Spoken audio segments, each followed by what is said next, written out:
cet espace où je partage avec vous mes pensées singulières. Je suis Sabrina Ménastria et aujourd'hui, je vais vous parler des manipulateurs. Alors, pourquoi aborder ce sujet ? Parce que effectivement, les singuliers sont souvent des personnes pas naïves, mais assez, de ce que j'ai pu observer dans ma carrière et dans ma vie, assez sensibles au jeu des manipulateurs et très peu au fait des jeux de pouvoir qui peuvent être en vigueur autour d'eux. Donc il est important, et c'est aussi l'objet de ce podcast, d'essayer un peu de détricoter ces modes de fonctionnement qu'ont les manipulateurs, parce que je vous rappelle quand même que pour qu'il y ait des manipulateurs, il faut qu'il y ait des manipulés, donc des manipulables. Donc on a toujours une part de responsabilité dans la relation, même si on est assez souvent victime. Et donc là, l'idée de ce que je vais faire aujourd'hui, c'est d'essayer de vous présenter un peu le mode de fonctionnement et les intérêts que peuvent avoir ces personnes-là pour que vous puissiez les identifier, les comprendre. Et puis, je vous le souhaite, vous en prémunir. C'est toujours, dans mes intentions, c'est toujours d'essayer de vous préparer à éviter d'être confronté à ce genre de personnes, en tout cas de les démasquer, parce qu'ils avancent bien souvent masqués. Alors, avant de parler des deux grands types de manipulateurs, je vais vous parler des jeux de pouvoir, parce que les jeux de pouvoir, c'est un terrain sur lesquels, bien souvent, les singuliers ne sont pas très bons. Déjà, alors, quand est-ce qu'il y a un jeu de pouvoir ? C'est quand il y a un enjeu. Voilà, c'est que on commence à construire un échiquier quand il y a un enjeu, et bien souvent, c'est dans la vie professionnelle ou quand il y a un intérêt financier ou autre que les jeux de pouvoir commencent à s'installer. Dans la vie personnelle, on est moins dans cette logique de jeu de pouvoir, on est plus dans des rapports de manipulation. Mais en tout cas, ce qui est important de savoir, c'est que ces jeux de pouvoir-là, souvent les singuliers, sont pas très au fait de ça. Pourquoi ? Parce qu'ils sont bien occupés à travailler, à être sur le fond, à être préoccupés par cette profondeur intellectuelle ou alors émotionnelle pour s'assurer que tout le monde s'intègre et que tout le monde est impliqué dans les sujets, ou alors, comme je vous le dis, sur la profondeur intellectuelle, l'intensité intellectuelle, trop occupé à construire, bâtir, définir des nouveaux process, être créatif.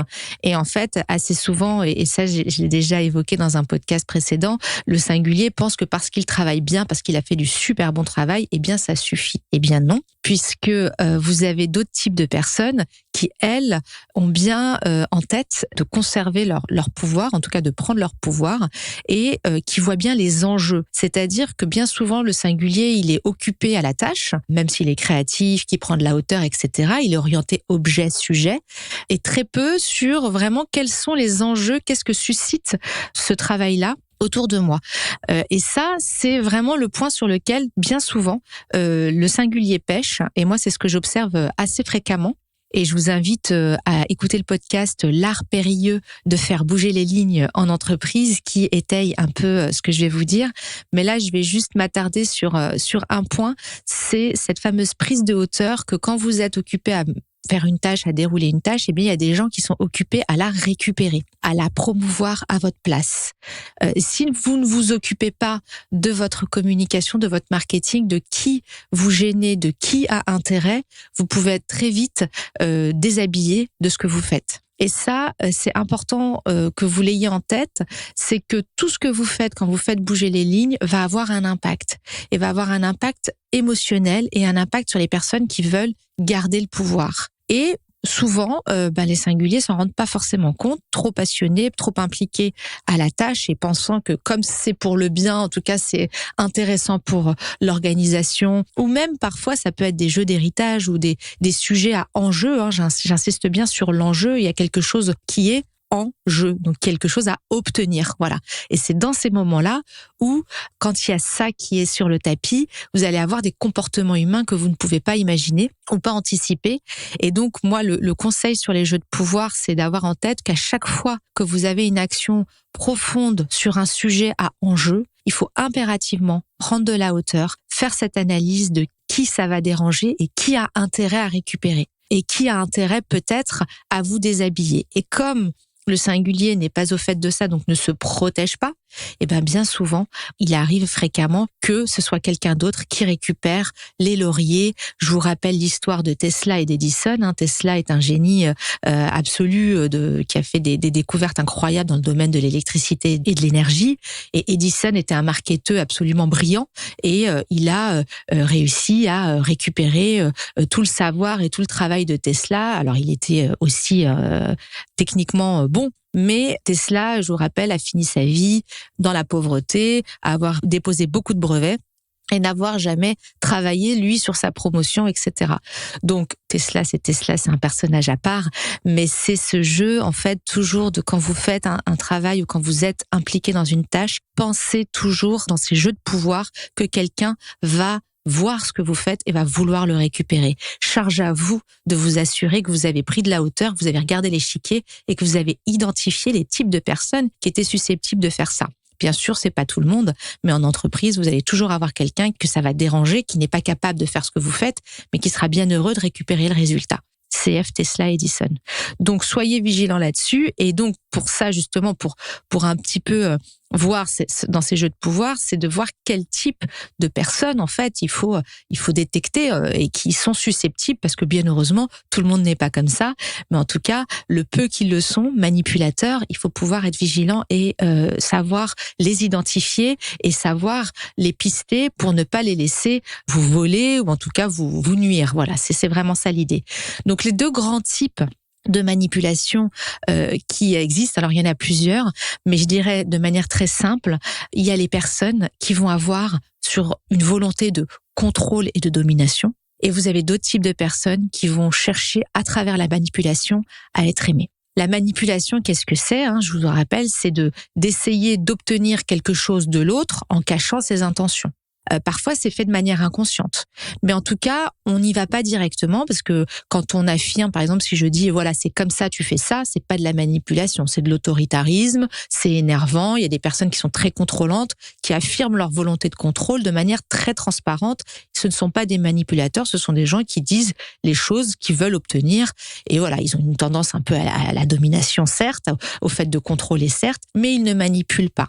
La manipulation, c'est le fait vraiment de cacher ses intentions. Donc, vous êtes face à quelqu'un qui a des actions et vous n'avez pas le fin mot de l'histoire. C'est-à-dire que la personne ne vous dit pas clairement ce qu'elle cherche à faire. Parfois, elle ne le sait pas elle-même. On va le voir sur les personnes qui cherchent sur la manipulation émotionnelle.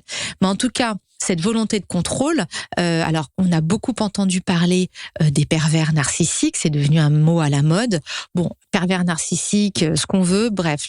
À mon sens, l'idée, ce sont des personnes qui cherchent à dominer, c'est-à-dire qui cherchent à prendre le pouvoir sur quelqu'un et qui ne permettent pas à la personne d'avoir son libre arbitre, c'est-à-dire de disposer de sa capacité à choisir, à décider et à dire non. Le pervers narcissique ou le dominant, c'est celui qui va vouloir obtenir de vous ce qui est fonction de sa propre volonté. Et il ne va pas laisser d'espace à votre propre volonté. Bien évidemment, pourquoi il y a ce mot pervers? Parce que les choses se font de manière très sournoise. Et donc, cette personne-là, elle va étudier votre psychologie. Bien souvent, elle va voir vos faiblesses, évidemment, parce que pour qu'il y ait manipulation, il faut pouvoir appuyer sur des boutons un peu cachés. Encore une fois, quand on est franc et direct, il n'y a pas besoin d'aller chercher les faiblesses cachées des gens. On dit les choses franchement. Mais quand on cherche à manipuler, on va aller étudier la personne et essayer de voir ce qui est de l'ordre de sa fragilité. Et donc, souvent, ce que font ces personnes qui ont cette volonté de contrôle, ce besoin de dominer, elles vont aller chercher très souvent le manque de confiance. C'est-à-dire que ce sont des personnes qui vont aller vous expliquer à quel point vous êtes incapable de vous débrouiller seul, à quel point vous n'êtes rien sans cette personne. Donc ça s'applique évidemment dans les relations personnelles, mais aussi professionnelles. Vous pouvez avoir des personnes qui, professionnellement, vous expliquez que ce que vous faites n'est pas bien et qui, de temps en temps, vous lancez une petite pitchonnette en vous expliquant que, ça aurait pu être mieux. Et là, si vous avez ce manque de confiance en vous, elles ont le terrain libre pour pouvoir agir parce qu'elles vont toujours vous renvoyer à l'ouvrage. Elles vont jamais vous laisser prendre votre pouvoir et dire non mais ça va, j'ai fait ce que je pouvais, j'ai fait de mon mieux.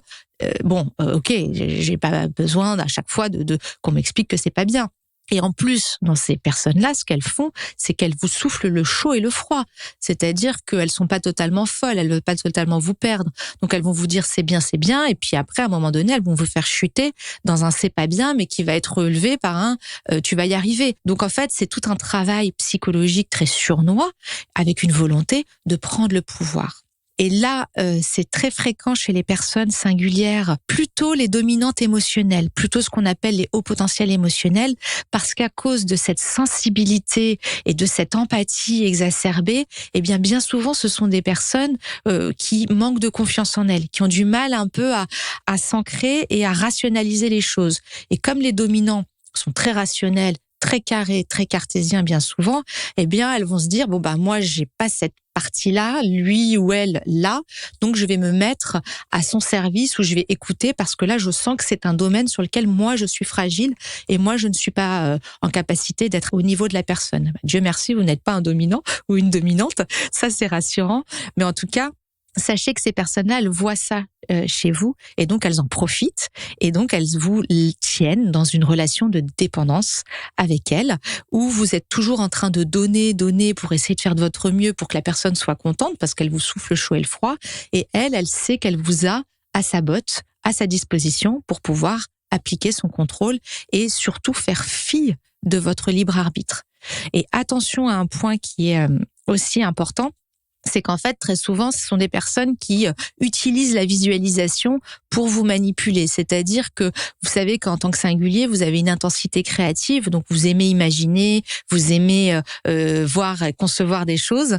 Et quand ces personnes-là le savent très bien, donc elles vont aller vous brosser un portrait, une visualisation d'un futur ou d'un possible, ou par exemple si c'est au travail une promotion, que ça va être super. Si c'est dans la vie privée, ça va être on va faire ça, on va aller là, ça va être génial, etc. Pour vous maintenir dans une forme d'espoir et de visualisation qui vous nourrit.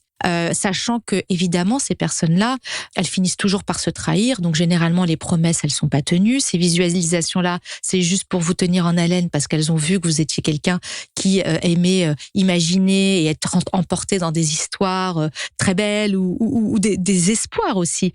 Donc elles vous maintiennent dans cet état-là, mais là où vous avez cet intérêt à vous rendre compte que vous êtes sous domination de ces personnes-là, c'est que dans les faits, bien souvent elles se trahissent. C'est-à-dire que les promesses ne sont pas tenues, que personne n'a le droit, et ça c'est important de le savoir, de vous faire manquer de confiance en vous et de vous juger. C'est-à-dire que quiconque vous dit tu n'es pas ceci, tu n'es pas cela, eh bien vous renvoyez à l'expéditeur parce que personne n'a le droit de juger qui vous êtes. Ça c'est vraiment important. Et si vous utilisez cette boussole avec les personnes qu'on appelle perverses narcissiques ou moi que j'appelle dominants parce que ce sont vraiment des gens qui veulent vous contrôler et prendre le pouvoir sur vous. Si vous utilisez cette boussole qui est la personne va tout le temps m'attaquer, vous me piquer sur ce que je ne suis pas, ce que je ne fais pas bien, donc le tu n'es pas assez ceci, tu n'es pas assez cela en permanence, encore une fois. Je parle pas d'une crise de colère parfois où vous dites j'en ai marre, tu fais jamais la vaisselle, j'en ai marre. Voilà, ça c'est quelque chose qui est dans la relation, je dirais dans des relations de couple que je trouve très dommage, mais qui sont les émotions qui prennent le dessus. Je parle vraiment de souffler le chaud et le froid en permanence et de vous rabaisser, de vous rabaisser, de vous rabaisser. Et ça, je l'observe beaucoup chez les HPE à cause de ce manque de confiance en soi. Un peu moins chez les personnes qui ont une dominante intellectuelle, les hauts potentiels intellectuels, mais un peu plus si vous vous sentez au potentiel émotionnel, vous pouvez être sujet à ce genre de choses. Donc soyez vigilants et sachez que si vous êtes dans ce type de relation, eh bien, ce sont des liens de dépendance qui se créent. Et que je vous encourage à faire le nécessaire pour échapper au contrôle de ces personnes. C'est pas sain, évidemment, puisque on cherche à prendre le pouvoir sur vous, donc vous êtes complètement vidé de votre libre arbitre et de votre capacité à décider. Et puis, surtout, vous ne êtes pas encouragé à vous développer sur ce manque de confiance en vous que vous avez. Donc, soyez vigilante là-dessus si vous vous sentez concerné par ça ou si vous avez des personnes autour de vous. Ce sont des liens de dépendance toxiques. Et là, si ça va aller chercher des blessures profondes, vous pouvez vous faire aider pour essayer d'en sortir. Donc ça, c'est un des aspects importants, la volonté de contrôle et de domination de certains manipulateurs. Et il y a une autre forme de manipulation qui est celle-ci un peu moins violente, on va dire, un peu plus douce, mais tout autant manipulatrice, puisqu'encore une fois, je vous rappelle, manipulation, je cache mes intentions et je veux obtenir quelque chose. Donc je manque de franchise et je manque de sincérité. C'est un petit peu ça le principe de la manipulation. Et je dois avouer quand même que les hauts potentiels intellectuels sont peuvent être, s'ils décident d'aller dans cette voie, de fins manipulateurs, à cause évidemment de leur intensité intellectuelle, de leur compréhension des autres. Et j'ai fait un podcast là-dessus qui s'appelle HPI, ne laissez pas votre intellect vous dominer, parce que il peut arriver effectivement que les HPI se transforment avec l'effet Dark Vador, parce qu'ils ont été trahis, parce qu'ils n'ont plus confiance, parce qu'ils ont cette blessure de trahison, par être des personnes redoutables en termes de manipulation. Et moi, je pense que les grands manipulateurs de l'histoire étaient très probablement des hauts quotients intellectuels ou des hauts potentiels intellectuels, peu importe, des singuliers avec une très forte intensité intellectuelle, et qu'ils ont choisi de la mettre au service de la manipulation plutôt qu'au service, comme un Tesla, de la recherche ou autre. Donc ça peut être un biais. Et si vous êtes un peu à dominante intellectuelle HPI, peut-être que ça peut résonner ce que je suis en train de vous dire. Mais en tout cas, vous êtes aussi la proie, sachez-le, à des personnes qui sont ce que j'appelle moi des manipulateurs émotionnels. C'est ceux qui vont aller jouer sur la fibre affective. Donc ça, on n'en parle pas parce que c'est beaucoup plus doux que les pervers narcissiques et le fait de prendre le contrôle. Néanmoins, ça reste une forme de manipulation. Parce que je suis en train d'agir de manière à ce que tu m'aimes, de manière à ce que tu sois avec moi, de manière à ce que je crée une dépendance émotionnelle et affective entre nous. Je le fais pas parce que je t'aime bien, je le fais parce que je te veux. Donc ça, vous vous rendez compte que c'est plutôt dans les relations personnelles, mais pas que. Ça peut être un collaborateur aussi au travail, mais c'est assez fréquent dans les relations amoureuses. C'est une personne qui va tout faire pour vous. Elle va vous dire, moi j'ai besoin de toi, voilà, j'ai fait ça, je ne suis rien sans toi, etc. Et aller réveiller la fibre du sauveur affectif, de se dire, mais cette personne-là, waouh, elle me donne tellement de choses, tellement d'amour, tellement d'affection. C'est super, etc. Mais je vous rappelle quand même, pour parler de la relation amoureuse spécifiquement, qu'encore une fois, ça se fait à deux et qu'on peut pas être aimé sans aimer, ou en tout cas on le peut, mais on se fait chier très vite, quoi. Donc surtout quand on est intense. Donc on peut s'inscrire dans ce genre de relation avec un manipulateur affectif qui arrive à vous obtenir, à avoir votre amour parce que il vous a donné, il vous a coucouné, ou elle d'ailleurs, pour que vous soyez en confiance et que vous vous disiez, cette personne, elle est super, elle va venir nourrir mon intensité émotionnelle. Donc c'est génial. Mais pourquoi c'est de la manipulation ? Je parle pas des personnes évidemment qui aiment sincèrement et qui donnent par amour. Attention, ça vous le sentez. Je parle vraiment des personnes qui ont un procédé qui consiste à donner pour obtenir la personne ou ce qu'elles veulent obtenir, parce que la manipulation affective, ça peut être aussi au travail.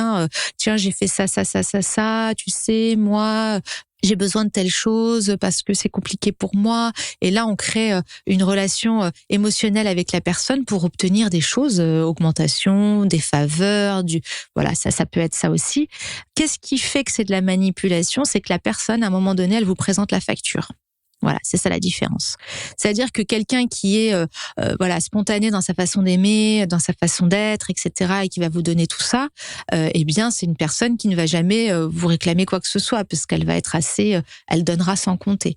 Le manipulateur émotionnel, il vous présente la facture à un moment donné. Ce que j'appelle la facture, c'est pas une facture monétaire, c'est une facture, voilà ce que j'ai fait pour toi. Voilà la synthèse. Voilà ce que tu n'as pas fait pour moi. J'ai fait tout ça pour toi. Et là, vous allez lui répondre, mais moi, je t'ai rien demandé. Tu l'as fait de toi-même. Oui. Et là, elle va pas vous dire, oui, mais je l'ai fait parce que je voulais t'avoir. Et puis maintenant que je t'ai, j'ai plus besoin de faire autant d'efforts parce que tu es dans mon giron. Et pourquoi me casser la tête ? C'est bon maintenant, je t'ai obtenu. Voilà. Donc c'est là où vous savez, où vous sentez que vous étiez dans une forme de manipulation affective. Et attention, côté HPI, vous êtes très sujet à ce type de relation. Je l'ai observé énormément. Donc, après, à vous de voir, on n'est pas dans quelque chose de dramatique. Très souvent, ça fait des couples pas heureux. Voilà, c'est assez souvent ça. Au boulot, ça fait des relations émotionnelles où vous vous sentez obligé de faire pour l'autre parce que la personne, elle entretient cette dépendance émotionnelle. Elle vous explique que ça va pas, elle vous explique que c'est dur, elle vous explique que pour elle c'est compliqué. Donc vous vous sentez toujours obligé peut-être de lui accorder des faveurs ou de l'aider parce qu'elle joue sur cette fibre émotionnelle là pour obtenir ce qu'elle veut. Je vous rappelle, intention cachée, je cherche à obtenir, c'est ça la différence. Donc, quand vous êtes dans ce type de relation, vous savez que ça va venir chercher votre fibre émotionnelle. Il y a des personnes qui sont très douées pour utiliser vos émotions pour vous avoir ou obtenir ce qu'elles veulent. Donc soyez vigilants parce qu'à un moment donné, comme je vous le disais, ça retombe toujours. Il y a toujours un contrepoids. Je veux dire, la vie est faite comme ça, c'est qu'on cherche toujours à compenser. Quand on est dans un élan spontané de sa façon d'être, on n'est pas dans une forme de compensation. Quand on joue un jeu comme celui-là, à un moment donné, on va chercher à compenser, à obtenir en retour. Donc c'est ce que j'appelle présenter la facture. Donc, soyez vigilants si vous êtes sur ce type de relation. À vous de voir ce que vous en faites. Moi, ce que j'essaye à travers ce podcast, c'est de vous expliquer certains modes de fonctionnement qui ne sont pas les vôtres, en tout cas, ou qui sont étrangers aux vôtres, en tout cas, pour vous en prémunir. Et le fait de comprendre comment certaines personnes fonctionnent, le fait d'intégrer que certaines personnes ne fonctionnent pas comme vous, qu'elles peuvent avoir des intentions qui ne sont pas les vôtres, qu'elles peuvent mettre en place des procédés pour vous maintenir sous domination ou bien pour vous obtenir ou pour vous maintenir sous contrôle, eh bien c'est un premier pas pour justement conscientiser ces relations-là et agir en conséquence. Et bien évidemment, l'action, c'est vous qui l'a décidé. Personne ne peut vous dire « Ah, t'es dans une situation de manipulation affective, quitte cette personne. Ah, t'es avec un machin, un pervers, quitte-le. » C'est vous, vraiment, qui avez la clé et la main pour dire stop si vous le souhaitez et si cette relation vous convient, parce que derrière évidemment il y a la peur de que ça s'arrête, la peur du vide, la relation de dépendance qui s'est créée et plus ça s'est créé pendant des années, plus c'est compliqué d'arrêter. Donc évidemment, ce type de décision vous appartiennent et parfois la solution ça peut être juste de dire j'ai pas la force, j'ai pas le courage et je veux continuer comme ça et tant pis. Moi j'appelle ça un petit peu une mort lente puisque vous savez que vous êtes votre feu, votre énergie n'est plus nourrie, donc vous êtes dans une forme de continuité comme ça assez morne et qui du coup vous empêche à mon sens de goûter aux saveurs de la vie et surtout à la saveur d'être dans des relations comme je vous le dis toujours, bilatérales, c'est-à-dire saines et qui vous recevez autant que vous donnez et pas des rapports déséquilibrés, dominant-dominé, où quelqu'un cherche à vous avoir ou cherche à vous obtenir ou à vous contrôler et vous, de l'autre côté, vous êtes quelque part dans une relation où vous êtes le manipulé ou le manipulable. Voilà.